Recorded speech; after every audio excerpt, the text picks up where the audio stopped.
porque nós precisávamos saber aonde nós íamos ficar.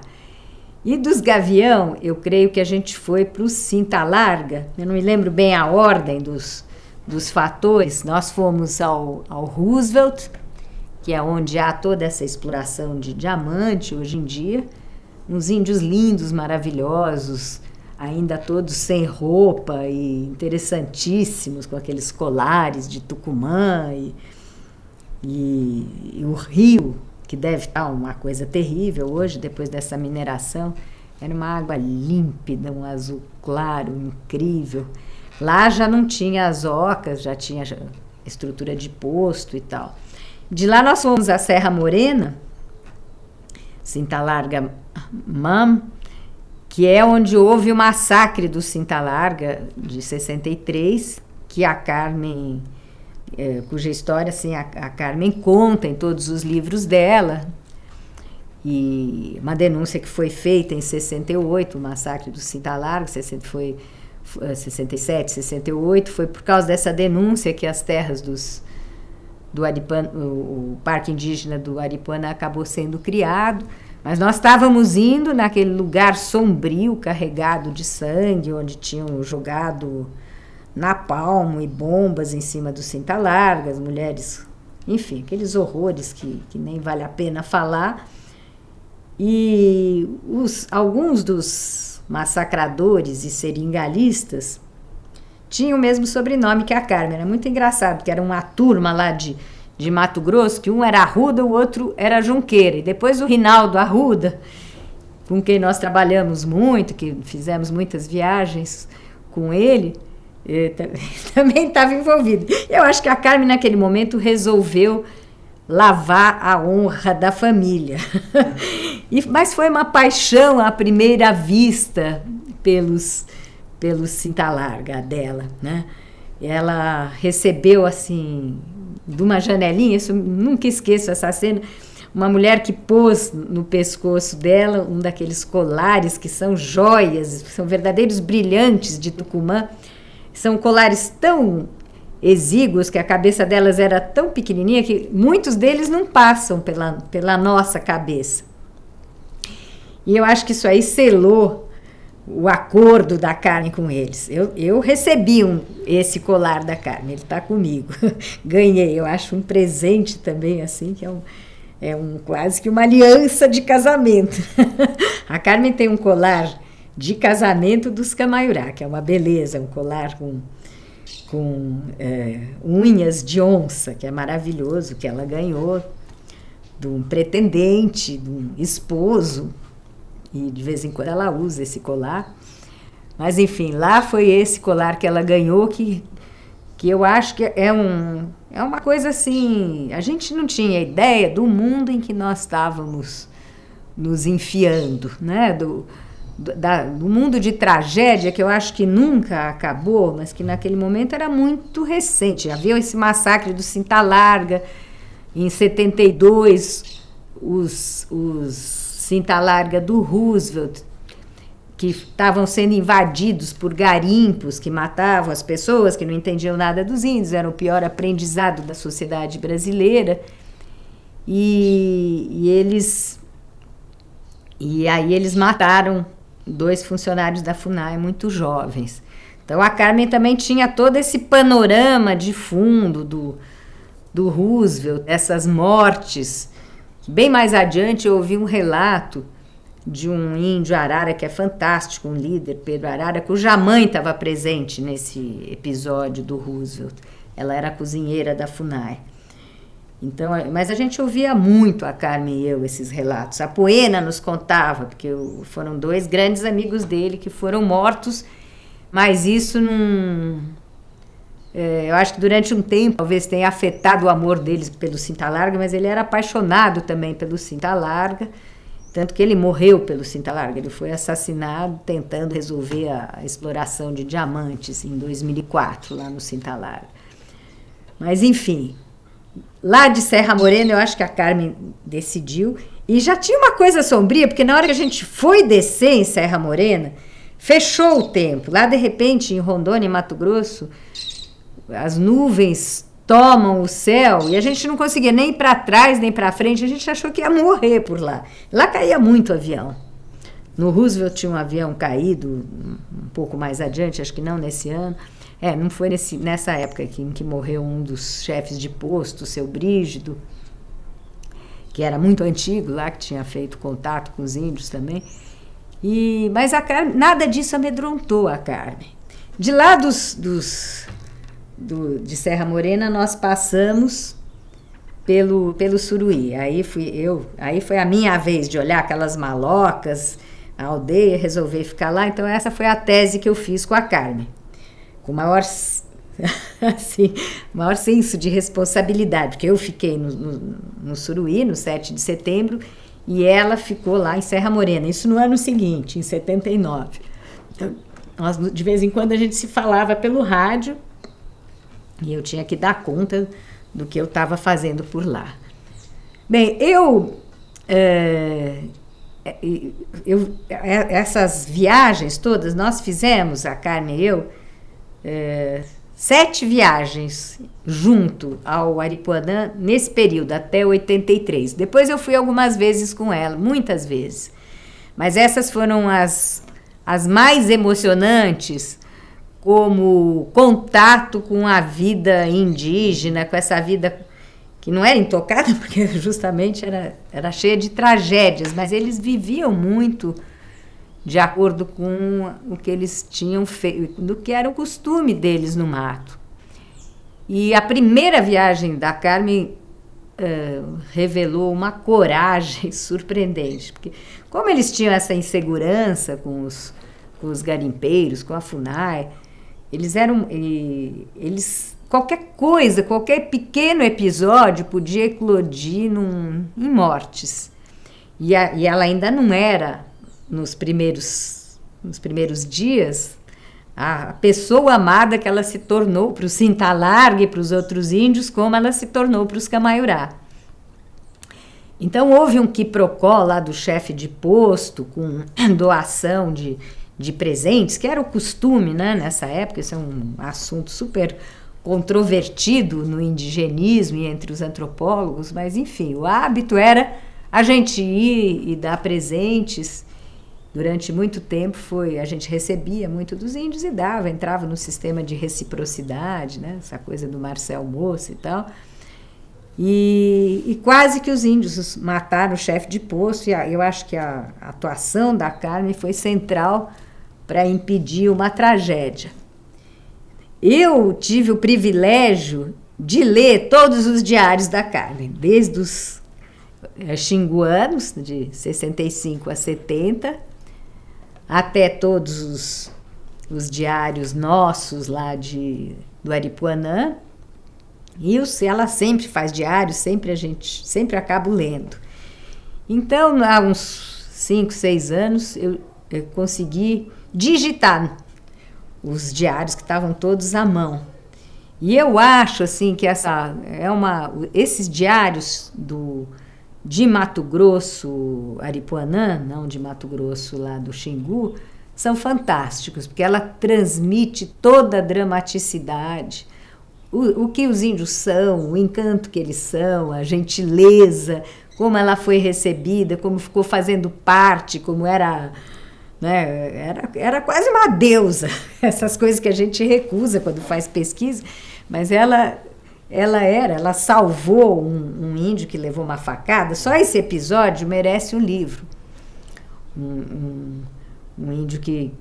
E se não fosse ela costurou um maloqueiro. O apelido dele era Maloqueiro. Ela é filha de médico, ela conseguiu dirigir a operação de costura pelo chefe de posto, ela sabia tudo o que tinha que ser feito, mas, sobretudo, ela ficou na porta da casa do rapaz e disse: quem passar aqui é em cima do meu cadáver. Então, e ele chegou, quando viu ele chegar, ela disse: puxa, mas está chegando um índio de terno.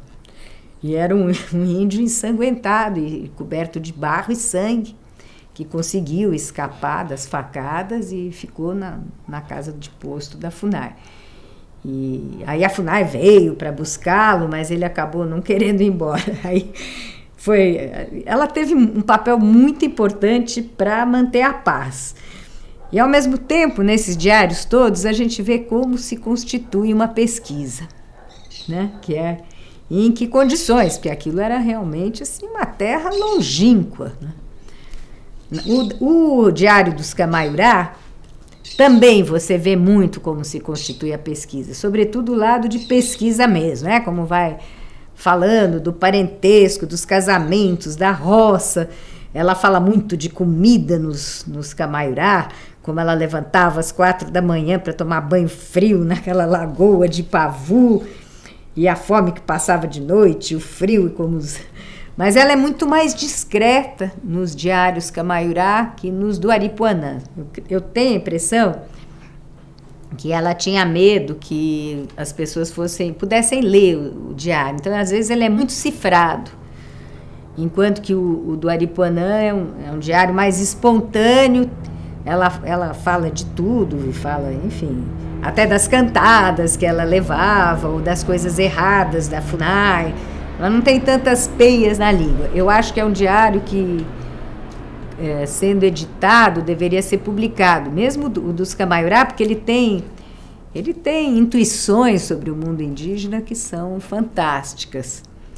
E são poucos diários que existem, assim, por exemplo, do Xingu, tem o do Eduardo Galvão, da Berta Ribeiro, que são diários que nos ensinam tanto, né, sobre o Xingu.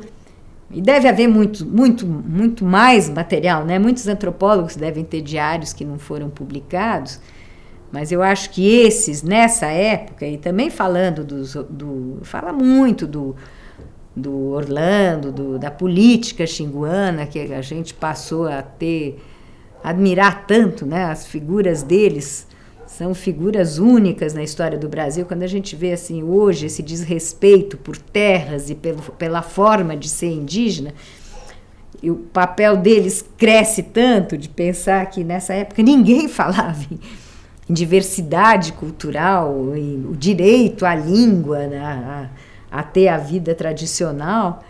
Então é incrível, ela fala muito deles nos diários xinguanos, fala do Noel Núteus, mas eu acho que no Xingu, ela passou a escrever com liberdade agora. De qualquer jeito, esses diários, eu acho que são eu me sinto responsável por eles, porque eu não vejo a Carmen mexendo naquilo, mas eu acho que ela tem que mexer, que a gente tem que estimular. Mas é um material inédito, maravilhoso. São mais de 20 cadernos só dessa época, depois tem os mais recentes. E é um material de consulta também. Até para ela consulta hoje, que ela está com uma produção sobre os índios, que eu acho extraordinária. Assim, porque eu não sei como a Carmen consegue escrever nesse estilo límpido e elegante que é o dela atualmente, que eu acho que mudou muito desde do livro que eu gosto muito, Os Índios de Pavu, mas agora ela tem uma elaboração, né, que vem com a experiência. Não existe um antropólogo hoje com a experiência que ela tem de mundo tradicional, de política para com os índios, de política nacional, porque ela também foi presidente da Associação dos Sociólogos, por exemplo, né, na ditadura e tudo isso, e de reflexão, né, e enfim, de desprendimento, porque eu acho que a Carmen é muito mais assim, desprendida deste mundo consumista e deste mundo que hoje todo mundo chama de globalizado, mas sei lá o que é um mundo que a gente nem sabe o que vai ser, né? Que são transformações tão brutais em tão poucos anos. Eu acho que eu a sinto como mais desprendida e às vezes até mais desinteressada que eu, mas isso varia muito. Tem horas que ela é interessadíssima também, os cursos dela versam sobre todos os assuntos, ela faz história das religiões, ela vai ao budismo, ela vai à análise também dos mais recentes, né, de todos os cientistas sociais sobre o mundo atual. Então, é relativo isso.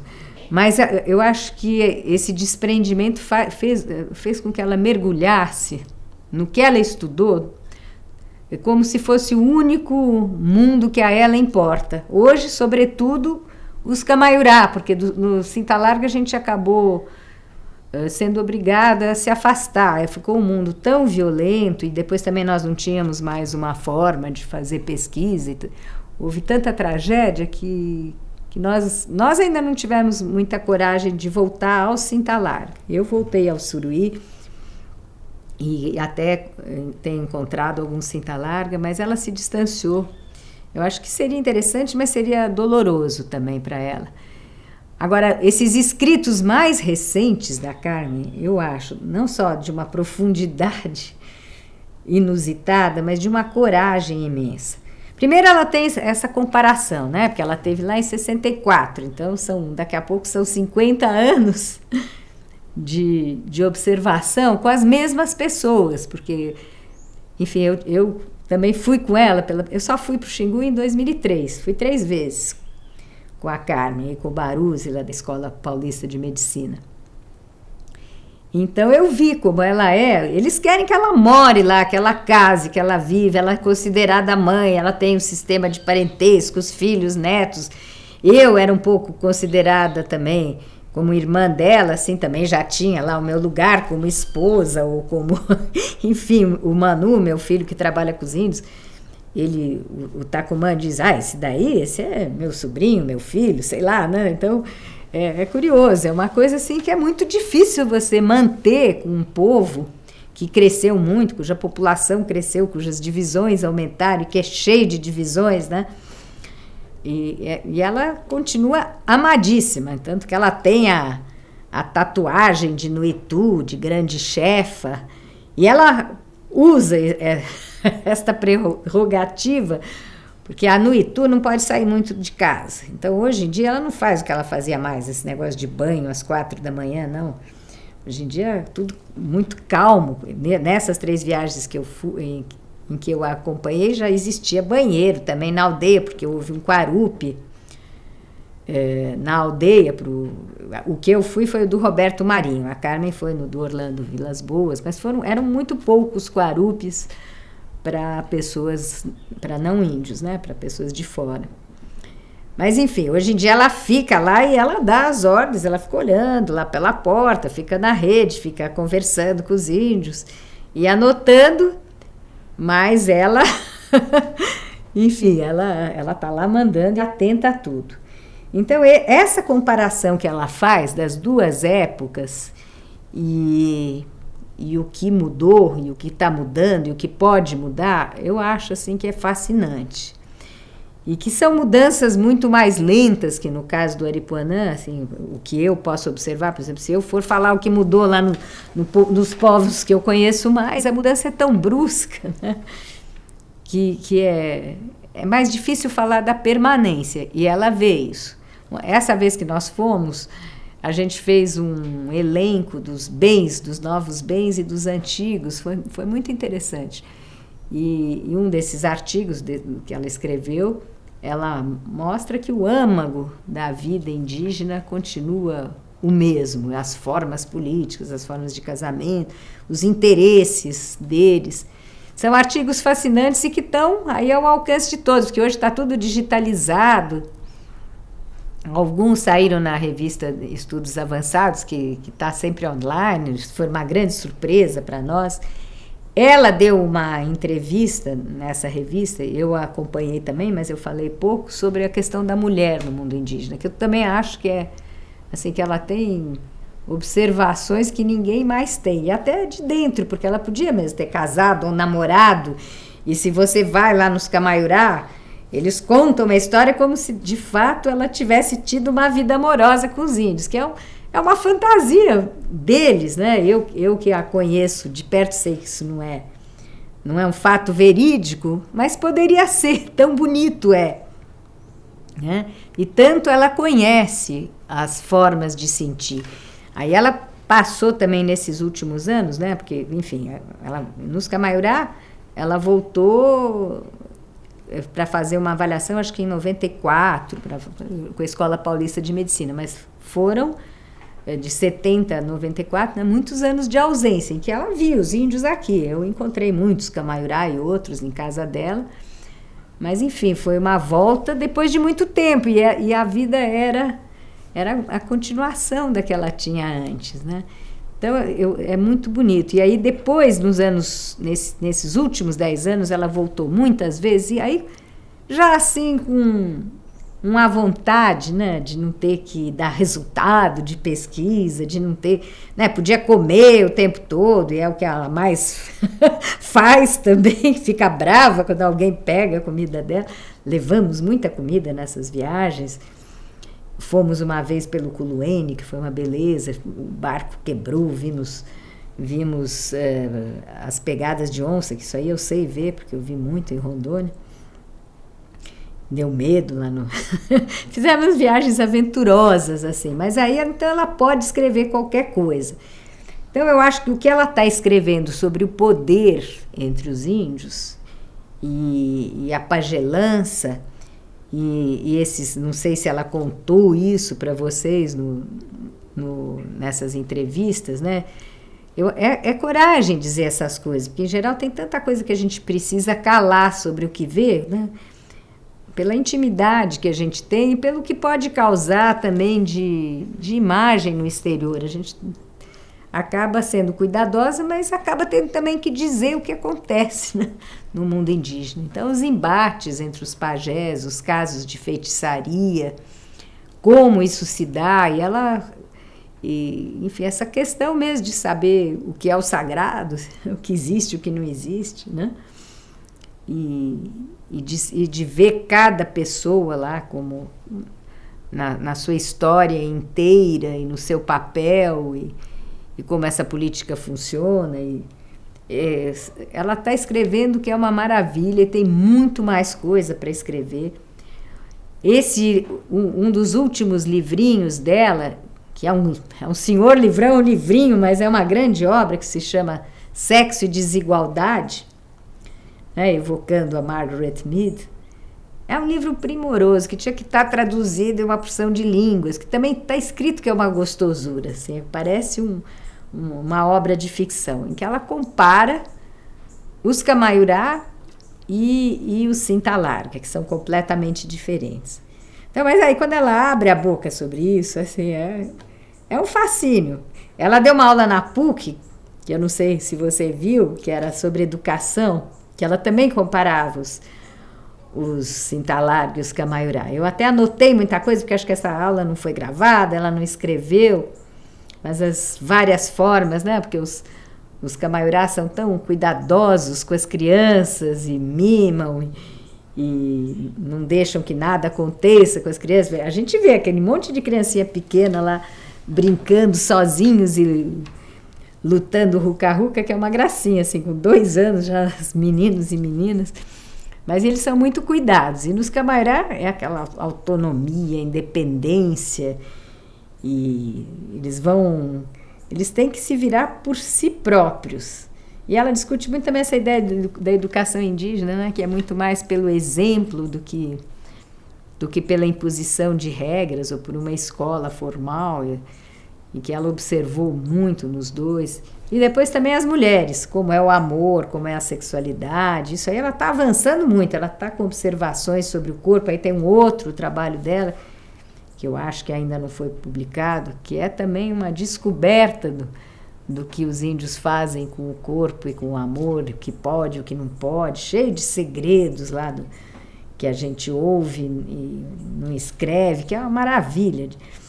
E eu agora não sei como ela consegue escrever tudo isso e tão bem, porque ela tem um regime na PUC que é uma verdadeira escravidão hoje em dia. Uma pessoa que fez tudo que ela fez para a PUC, que lutou na ditadura, que pôs todos os professores caçados lá dentro.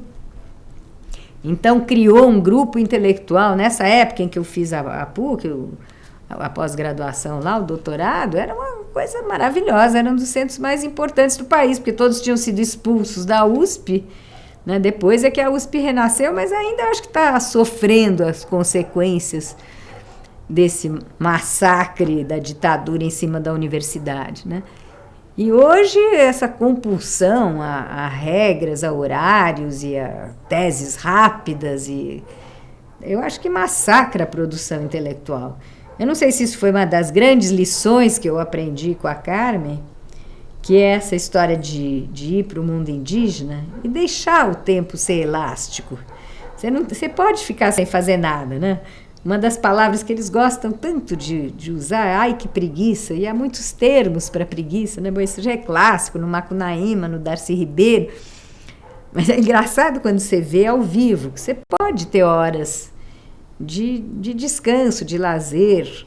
Também foi um dos fios que eu persegui por causa da Carmen, de ver que essa distinção entre lazer e reflexão cósmica e produção é algo tão tênue, que está tudo misturado, e que os índios antes do dinheiro sabiam ver isso. E eu acho que ainda sabem, ainda eles estão tomados pela mercadoria, né? Porque isso aí é um processo que eu quero ver quem resiste. Nem Santo Agostinho, nem Santa Teresa, nem Joana d'Arc. Eu acho que se trouxer todos os santos do mundo, não dá para resistir. Aliás, também tantos cânones religiosos são ligados ao comércio. Né? Se a gente analisa até a Bíblia também, essas coisas são tão entrelaçadas. Mas nos índios, eu acho que tem coisas que eles não perderam desse prazer puro, né? Dessa coisa de estar trabalhando, aí de repente começa a comer. A Carmen incorporou isso. Eu acho que ela já devia ter isso antes. Quando eu a conheci, ela já era antropóloga, mas eu acho que ela tem isso, talvez de ter nascido no interior, a personalidade dela. É uma festa permanente, mesmo quando você está trabalhando duro. Porque nós trabalhamos duro em muitas ocasiões, não só colhendo ou pesquisando nessas terras indígenas todas, mas fazendo política, né? As pesquisas que a Carmen fez ao longo da vida são tão numerosas que não dá para falar de tudo. Eu acho que é um aspecto importante, que ela tem uma teoria